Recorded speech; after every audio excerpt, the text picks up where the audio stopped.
हाँ जी अस्सलाम वालेकुम किदां की हाल चाल तगड़े हो सारे वीर। मैं इस टाइम खलोता पट्ठियां दे ट्रक दे विच छताले दे ट्रक दे विच तुसीं वेख सकदे हो वो साडा सोना पिया होया। इधर कैमरा मारी तूड़ी अजकल इहदा रेट बड़ा डाढा बड़ा महंगा ते माघ दा महीना चलदा पिया मुक्कण वाला ही है। कल मुक जाना मेरा ख्याल 13 फरवरी आ ते इस महीने दे विच तां ठंड बड़ी हुंदी है लेकिन हुण इत्थे गर्मी बड़ी है ते गर्मी जिहड़ी है कणकां वास्ते चंगी नहीं है।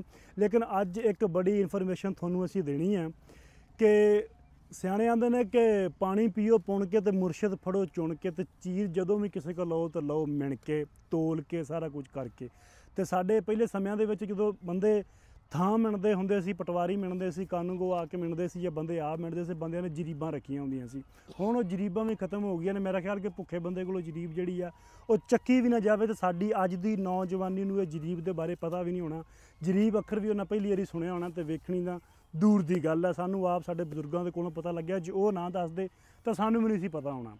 इस तो बाद अज के दौर दे विच नवे गुणिए आ गए, नवे फीते आ गए, नवीं ऐंची टेपां आ गईयां ते ये चीज़ां हो गई। लेकिन पहले वक्तां दे विच साडी इस धरती ते पंजाब दे विच लोग लैण देण अपना व्यापार जिहड़े विहारां नाल करदे हुंदे सी असीं तुहानूं दसदे रहिंदे हां। ते एक बड़ी चीज़ हुंदी सी कि टाइम जिहड़े बंदे दसदे हुंदे सी भी तारा वेख के दसदे हुंदे सी कि इत्थे तारा होवे, आ तारा होवे ते इन्ना टाइम हो गया, तारा इत्थे चला जावे ते इन्ना टाइम हो गया। इस तरीके नाल साडा एक देसी तरीका हुंदा सी थां मिणन दा, जगह मिणन दा। या मैं पहलां गल कीती कि मैं पट्ठियां ट्रक च खलोता सी, पट्ठे किसी नूं वेचदे हां ते पट्ठे मिणन दा कि पट्ठे इन्ने तैनूं असीं वेचे ने, इन्ने तैनूं दित्ते ने, ओहदी निशानी लाउण दा। ते ओह हुंदे या बंदे कर्मा मारदे ते या फिर कान जिहड़े हुंदे सी ओह कान दे नाल ओह मिण के दिंदे हुंदे सी। ते कान साडे कोल आ, चाचा साडा तुहानूं दसदा कि इह कान किवें हुंदा, इहदी पमैश की हुंदी है ते इहदे नाल किन्ने कान होण ते एक मरला हुंदा कि इहदा वंड विहार की हुंदा। क्यों चाचा? ਇਹ ਕਾਨ ਜੀ ਇਹ 5.5 ਫੁੱਟ ਹੁੰਦਾ ਫੀਤੇ ਨਾਲ ਮਿਣੀਏ ਤਾਂ। अच्छा ਦੇਸੀ ਤਰੀਕਾ ਇਹਦਾ ਇਹ ਵੀ ਆ 21 ਚੱਪੇ ਹੁੰਦਾ। ठीक है, 21 ਚੱਪੇ ਆਮ ਨਾਰਮਲ ਬੰਦੇ ਦੇ। आम हाँ ਉਸ ਤੋਂ ਹਟ ਕੇ ਇਹ 3.5 ਹੱਥ ਹੁੰਦਾ। ਇਹ ਜਿਹੜਾ ਇਹ 3.5 ਹੱਥ हाँ ਤੇ ਇਹਦਾ ਜਿਹੜਾ ਹੁੰਦਾ ਨਾ ਜੀ ਕਿ ਇਹਦੇ ਨਾਲ ਪਮੈਸ਼ ਕੀਤੀ ਜਾਂਦੀ ਏ। हाँ ਇੱਕ ਕਰਮ ਇੱਕ ਸਾਈਡ ਨੂੰ ਹੋਵੇ ਤੇ 9 ਕਰਮਾ ਇੱਕ ਸਾਈਡ ਨੂੰ ਉਹ ਮਰਲਾ ਬਣ ਜਾਂਦਾ। ਉਹ ਮਰਲਾ ਬਣ ਜਾਂਦਾ। ਕਨਾਲ ਦੇ मतलब ਅਸੀਂ कि 9 हाँ ਮਰਲੇ ਇੱਕ ਸਾਈਡ 9 ਕੰਨ ਇੱਕ ਸਾਈਡ ਕਰ ਦਿੰਦੇ ਆ ਤੇ 20 ਇੱਕ ਸਾਈਡ ਦੇ ਕਰ ਦਿੰਦੇ ਆ। अच्छा ਜਾਂ 10 ਕਰ ਦਿੰਦੇ ਆ ਤੇ 18 ਕਰ ਦਿੰਦੇ ਆ। 10 18 ਹਾਂ 9 9 10 18 9 ਹਾਂ 9 ठीक है। ਇਹ ਮਤਲਬ ਕਿ ਚੱਪਾ ਦਾ ਮਿਲਣਾ ਤਰੀਕਾ ਕੀ ਹੁੰਦਾ? ਇੰਜ ਹੈ ਨਾ, ਤਰੀਕਾ ਇਹ ਇੰਜ ਹਾਂਜੀ ਇੰਜ ਮਤਲਬ ਤੁਸੀਂ ਇਹਨੂੰ ਆਪਣਾ ਜਾਂ ਮੈਂ ਗਲਤ ਜੋਗੇ ਤੇ 21 ਤਰੀਕੇ ਹਾਂ ਇਹ ਇਸ ਤਰ੍ਹਾਂ ਹਾਂ ਇਹ ਇਸ ਤਰ੍ਹਾਂ 21 ਚੱਪੇ ਹੋਣ ਤੇ ਇਹ ਬਣ ਗਿਆ 5.5 ਫੁੱਟ ਤੇ ਹੱਥ ਜਿਹੜੇ ਨੇ ਉਹ ਇਸ ਤਰ੍ਹਾਂ ਮਿਣਾ ਗਿਆ ਸੀ 3.5 ਦਾ 5.5 ਕੂਣੀ ਦੇ ਕੋਲ ਰੱਖ ਕੇ ਤੇ ਇੰਜ ਮਿਲਣਾ ਹਾਂ ਹੈ 5.5 ਫੁੱਟ ਬਣ ਜਾਏਗਾ। ਤੇ ਇਹ ਜਾ ਕੇ ਹੋ ਜਾਏਗਾ 5.5 ਫੁੱਟ ਮਤਲਬ ਕਿ 3.5 ਹੱਥ ਹੋਣਗੇ ਤੇ 5.5 ਫੁੱਟ ਹੋ ਜਾਏਗਾ। 5.5 ਫੁੱਟ ਹੋ ਜਾਏਗਾ ਮਤਲਬ ਕਿ ਇਹਨੂੰ ਵੀ 5.5 ਫੁੱਟ ਪੂਰਾ ਕਰਨ ਵਾਸਤੇ ਸਾਨੂੰ ਫੀਤਾ ਲਿਆਉਣ ਦੀ ਜਾਂ ਬਾਹਰੋਂ ਐਂਚੀ ਟੇਪ ਲੈਣ ਦੀ ਸਾਨੂੰ ਲੋੜ ਨਹੀਂ ਹੈ ਕਿ ਸਾਡੇ ਆਪ ਦੇ ਹੈ ਹੀ ਨਹੀਂ ਸੀ ਫੀਤਾ। ਇਹ ਤਰੀਕਾ ਕਾਰ ਹੈ ਇਹੀ ਤਰੀਕਾ ਕਿ ਇੱਕ ਕਾਨ ਵੀ ਜਿਹੜੀ ਹੈ ਉਹਨੂੰ ਵੀ ਅਸੀਂ ਆਪਾਂ ਮਿਣਤੀ ਦੇ ਤਰੀਕੇ ਨਾਲ ਬਣਾਉਣਾ ਹੈ ਤੇ ਉਹ ਵੀ ਸਾਡੇ ਕੋਲ ਜਗਾੜ ਹੈ ਕਿ ਇਹਨੂੰ ਵੀ ਮਿਲਣ ਵਾਸਤੇ ਅਸੀਂ ਆਪਣੇ ਚੱਪਿਆਂ ਦੇ ਨਾਲ ਮਿਲਣਾ ਕਿ 21 ਚੱਪੇ ਹੋਣਗੇ ਤਾਂ ਇਹ 5.5 ਫੁੱਟ ਹੋ ਜਾਏਗਾ। 3 ਹੱਥ ਹੋਏ 3.5 ਹੱਥ 3.5 ਹੱਥ ਤੇ ਇਹ 5.5 ਫੁੱਟ ਹੋ ਜਾਏਗਾ। ਤੇ ਜੇ ਚਾਚਾ ਕਿਸੇ ਬੰਦੇ ਦੇ ਹੱਥ ਹੀ ਏਡੇ ਏਡੇ ਹੋਣ ਤਾਂ ਨਹੀਂ ਉਹ ਆਮ ਨਾਰਮਲ ਨਾ ਯਾਨੀ ਕਿ ਨਾ ਵੱਡੇ ਛੋਟੇ ਨਾ ਹੋਣ, ਵੱਡੇ ਛੋਟੇ ਨਾ ਹਾਂ।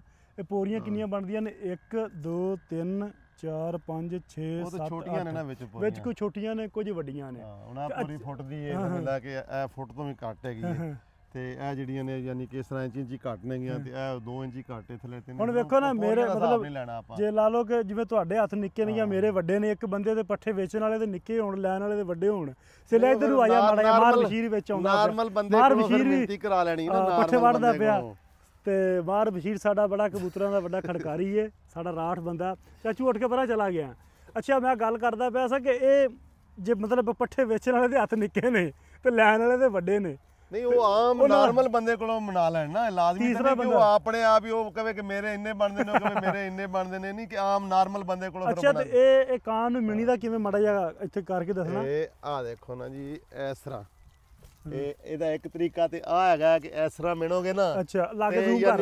1 ਇੰਚ ਜਗ੍ਹਾ ਜ਼ਿਆਦਾ ਚਲੀ ਜਾਏਗੀ, ਜ਼ਿਆਦਾ ਚਲੀ ਜਾਂਦੀ। ਤੇ ਆਮ ਬੰਦੇ ਜਿਹੜੇ ਨੇ ਉਹ ਇਸ ਤਰ੍ਹਾਂ ਮਿਣ ਕੇ ਨਾ ਜੀ ਇਹ ਇਸ ਤਰ੍ਹਾਂ ਇੱਥੇ ਇੰਜ ਲੀਕ ਲਾ ਕੇ ਤੇ ਅੱਗੋਂ ਫਿਰ ਦੂਸਰਾ ਕਾਨ ਇਸ ਤਰ੍ਹਾਂ ਰੱਖਦੇ ਨੇ, ਇਸ ਤਰ੍ਹਾਂ ਰੱਖ ਲੈਂਦੇ ਨੇ, ਇਸ ਤਰ੍ਹਾਂ ਰੱਖਦੇ ਨੇ। ਅੱਛਾ ਤੇ ਇਹ ਮਤਲਬ 5.5 ਫੁੱਟ ਦਾ ਕਾਨ ਤੇ ਕਿੰਨੇ ਕਾਨ ਹੋਣ ਤੇ ਇੱਕ ਮਰਲਾ ਬਣਦਾ? ਇਹ 9 ਇੱਕ ਸਾਈਡ ਤੇ ਹੋਣਗੇ ਤੇ ਇੱਕ ਸਾਈਡ ਤੇ ਹੋਏਗਾ ਤੇ ਮਰਲਾ ਬਣ ਜਾਏਗਾ। ਅੱਛਾ 9 ਕਾਨ ਇੱਕ ਸਾਈਡ ਤੇ ਹੋਣ ਤੇ ਇੱਕ ਕਾਨ ਇੰਜ ਇੱਕ ਸਾਈਡ ਤੇ ਹੋਵੇ ਤੇ ਜਾਂ ਫਿਰ 4.5 ਤੇ 4.5 ਕਰ ਲਓ ਤੇ ਫਿਰ ਮਰਲਾ ਬਣ ਜਾਏਗਾ। 4.5 ਕਿਆ ਮਾਰ ਬਸ਼ੀਰ ਐਵੇਂ ਹੀ ਹੈ।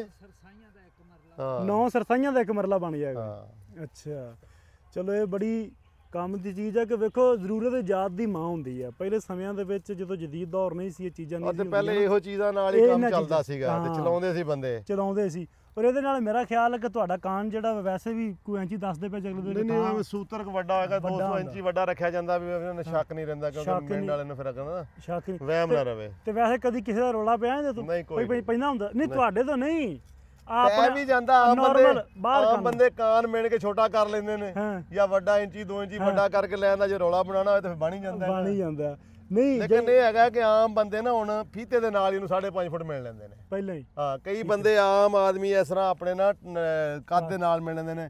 ਮੈਂ ਅਕਸਰ ਕੱਦ ਆਪਣੇ ਦੇ ਨਾਲ ਨਾ ਬਰਾਬਰ ਮਿਣ ਕੇ 5.5 ਫੁੱਟ ਕਰ 5.5 ਫੁੱਟ ਜਾਂ 5 ਫੁੱਟ 6 ਇੰਚ ਕਰਦੇ। ਤੇ ਉਹ ਵੀ ਤਰੀਕਾ ਹੈ ਵੀ ਇਹਨੂੰ ਵੀ ਮਿਲਣ ਵਾਸਤੇ ਜ਼ਰੂਰਤ ਨਹੀਂ ਹੈ ਸਾਨੂੰ। ਫਿਰ ਵੀ ਆ ਚੱਪਿਆਂ ਵਾਲਾ ਕੰਮ ਠੀਕ ਹੈ। ਉਹ ਚੱਪੇ ਵੀ ਉਹ ਯਾਨੀ ਇੱਕ ਆਜ਼ਾਦ ਕੀਤੀ ਗਈ ਨਾ ਕਿ ਆਜ਼ਾਦ ਹੈਗੀ ਬੰਦਿਆਂ ਨੇ ਆਪਣਾ ਜੋੜ ਤੋੜ ਸਾਰੇ ਜੋੜੇ ਨੇ ਵੀ ਇਸ ਤਰ੍ਹਾਂ ਸਿੱਧਾ ਹੋ ਜਾਂਦਾ ਕੰਮ ਵੀ ਹੱਥ ਵੀ 3.5 ਬਣਦੇ ਨੇ ਫੁੱਟ ਵੀ 5.5 ਬਣਦੇ ਨੇ 21 ਚੱਪੇ ਵੀ ਬਣਦੇ ਨੇ। ਉਹ ਯਾਨੀ ਤਿੰਨੇ ਤਰੀਕੇ ਉਹ ਬੰਦੇ ਦੇ ਜਿਹੜਾ ਨਾ ਅਜ਼ਮਾਏ ਗਏ ਨੇ ਉਹਨਾਂ ਨੂੰ ਫਿਰ ਉਹ ਪੂਰੇ ਨਿਕਲੇ ਨੇ ਪੂਰੇ ਨਿਕਲੇ ਹੁੰਦੇ ਨੇ। ਗੱਲ ਇਹ ਹੈਗੀ ਕਿ ਅੱਜ ਵੀ ਨਾ ਕਈ ਲੋਕ ਸਾਨੂੰ ਪੰਜਾਬੀਆਂ ਨੂੰ ਪੇਂਡੂ ਜਾਂ ਅਨਪੜ੍ਹ ਜਾਂ ਦੇਸੀ ਸਮਝਦੇ ਨੇ। ਤੇ ਮੈਂ ਕਹਿੰਦਾ ਕਿ ਸਾਡੇ ਤੋਂ ਵੱਡੀ ਸਿਵਲਾਈਜੇਸ਼ਨ ਹੈ ਹੀ ਕੋਈ ਨਹੀਂ। ਹੋਣਗੀਆਂ ਹੋਰ ਵੀ ਸਿਵਲਾਈਜੇਸ਼ਨਾਂ ਲੇਕਿਨ ਸਾਡੀ ਸਿਵਲਾਈਜੇਸ਼ਨ ਤੋਂ ਵੱਡੀ ਕੋਈ ਨਹੀਂ ਕਿ ਅੱਜ ਵੀ ਅਸੀਂ ਹੜੱਪੇ ਦੇ ਵਿੱਚ ਜਾ ਕੇ ਅਗਰ ਉਹਨਾਂ ਦੀਆਂ ਗਲੀਆਂ ਬਾਜ਼ਾਰ ਤੇ ਉਹਨਾਂ ਦੀਆਂ ਚੀਜ਼ਾਂ ਵੇਖਦੇ ਹਾਂ ਤਾਂ ਸਾਡੀ ਹੈਰਤ ਦੰਗ ਰਹਿ ਜਾਂਦੀ ਹੈ ਕਿ ਯਾਰ ਅੱਜ ਦੇ ਜਦੀਦ ਦੌਰ ਦੇ ਵਿੱਚ ਸੀਵਰੇਜ ਦਾ ਸਿਸਟਮ ਇਸ ਤਰ੍ਹਾਂ ਦਾ ਕਰਾਚੀ ਵਰਗੇ ਸ਼ਹਿਰ 'ਚ ਨਹੀਂ ਹੈ ਤੇ ਜਿਹੜਾ ਅੱਜ ਤੋਂ 5500 ਸਾਲ ਪਹਿਲਾਂ ਹੜੱਪੇ ਸਿਵਲਾਈਜੇਸ਼ਨ ਦੇ ਹੜੱਪੇ ਦੇ ਵਿੱਚ ਸੀ। ਤੇ ਸਾਡੇ ਉਹੀ ਪੰਜਾਬੀ ਲੋਕ ਮਿਹਨਤੀ ਸੀ ਜਿਹੜੇ ਕਰੂ ਸੀ ਜਿਨ੍ਹਾਂ ਆਪਣੀ ਮਿਹਨਤ ਦੇ ਨਾਲ ਇਹ 12 ਜੰਗਲ ਟਿੱਬੇ ਆਬਾਦ ਕੀਤੇ। ਤੇ ਇਹ ਧਰਤੀ ਵੇਖੋ ਨੇ ਕਿੱਡੇ ਸੋਹਣੇ ਹਰੇ ਖੇਤ ਨੇ। ਇਹ ਸ਼ਤਾਲਾ ਸਰੋਂ ਵੱਖੋ ਵੱਖ ਖੇਤ ਵੱਖੋ ਵੱਖ ਕੁਦਰਤ ਦੇ ਰੰਗ ਰੱਬ ਨੇ ਇਹਨਾਂ ਨੂੰ ਕੁਦਰਤ ਦਿੱਤੀ ਤੇ ਇਹਨਾਂ ਕੁਦਰਤ ਨੂੰ ਫੜ ਕੇ ਪੂਰਾ ਮਾਣਿਆ ਪੂਰਾ ਸਵਾਦ ਲਿਆ ਚੱਸ ਲਈ। ਲੇਕਿਨ ਅੱਜ ਸਾਡੇ ਲੋਕ ਸਾਨੂੰ ਕਹਿੰਦੇ ਨੇ ਕਈ ਲੋਕ ਸਾਨੂੰ ਕਹਿੰਦੇ ਨੇ ਕਿ ਪੰਜਾਬੀ ਜਿਹੜੇ ਨੇ ਇਹਨਾਂ ਦੇ ਵਿੱਚ ਸਿਵਲਾਈਜੇਸ਼ਨ ਕੋਈ ਨਹੀਂ ਇਹਨਾਂ ਨੂੰ ਗੱਲ ਕਰਨ ਦਾ ਤਰੀਕਾ ਕੋਈ ਨਹੀਂ ਇਹਨਾਂ ਨੂੰ ਇਲਮ ਕੋਈ ਨਹੀਂ ਨੌਲੇਜ ਕੋਈ ਨਹੀਂ। ਤੇ ਮੈਂ ਕਹਿੰਦਾ ਕਿ ਦੁਨੀਆ ਦੀ ਪਹਿਲੀ ਯੂਨੀਵਰਸਿਟੀਆਂ ਦੇ ਵਿੱਚੋਂ ਯੂਨੀਵਰਸਿਟੀ ਟੈਕਸਲਾ ਯੂਨੀਵਰਸਿਟੀ ਸਾਡੀ ਇੱਥੇ ਯੂਨੀਵਰਸਿਟੀ ਬਣੀ ਸੀ। ਔਰ ਸਾਡੇ ਕੋਲੇ ਅੱਜ ਦੇ ਦੌਰ ਤੇ ਜਦੀਦ ਦੌਰ ਤੋਂ ਵੀ ਵੱਧ ਕਈ ਸਾਡੇ ਲੋਕ ਐਸੇ ਹੋ ਗੁਜ਼ਰੇ ਨੇ ਸਰ ਗੰਗਾ ਰਾਮ ਵਰਗੇ ਕਿ ਜਿਨ੍ਹਾਂ ਨੇ ਪੂਰੇ ਬਿਲਡਰ ਪੂਰੇ ਲਾਹੌਰ ਦੀ ਸਿਰਜਣਾ ਕੀਤੀ ਹੈ। ਤੇ ਬਾਕੀ ਜਿਉਂਦੇ ਵਸਦੇ ਰਹੋ। ਇਹ ਗੱਲ ਬੜੇ ਕੰਮ ਦੀ ਹੈ। ਤੁਸੀਂ ਜ਼ਰੂਰ ਸਾਨੂੰ ਕਮੈਂਟ ਕਰਕੇ ਦੱਸਿਓ ਕਿ ਤੁਹਾਨੂੰ ਇਸ ਕਾਨ ਬਾਰੇ ਪਤਾ ਸੀ ਕਿ 5.5 ਫੁੱਟ ਦਾ ਕਾਨ ਹੋਵੇ ਜਾਂ 21 ਚੱਪੇ ਹੋਵੇ ਜਾਂ 3.5 ਹੱਥ ਹੋਵੇ। ਇਹ ਚੀਜ਼ਾਂ ਇਹ ਪਮੈਸ਼ ਜਿਹੜੀ ਸਾਡੇ ਬਜ਼ੁਰਗ ਪਹਿਲੇ ਕਰਦੇ ਹੁੰਦੇ ਸੀ। ਅਗਰ ਤੁਹਾਨੂੰ ਇਸ ਚੀਜ਼ ਦਾ ਪਹਿਲੇ ਪਤਾ ਸੀ ਕਮੈਂਟ ਜ਼ਰੂਰ ਕਰਿਆ। ਜੇ ਨਹੀਂ ਸੀ ਕਿਸੇ ਨੂੰ ਪਤਾ ਤੇ ਵੀ ਦੱਸ ਦਿਆ। ਜੇ ਸਾਡੀ ਵੀਡੀਓ ਦੇ ਜ਼ਰੀਏ ਕਿਸੇ ਨੂੰ ਪਤਾ ਲੱਗਿਆ ਤੇ ਥੈਂਕ ਯੂ ਸਾਰਿਆਂ ਦਾ ਕੱਟ ਦੇ।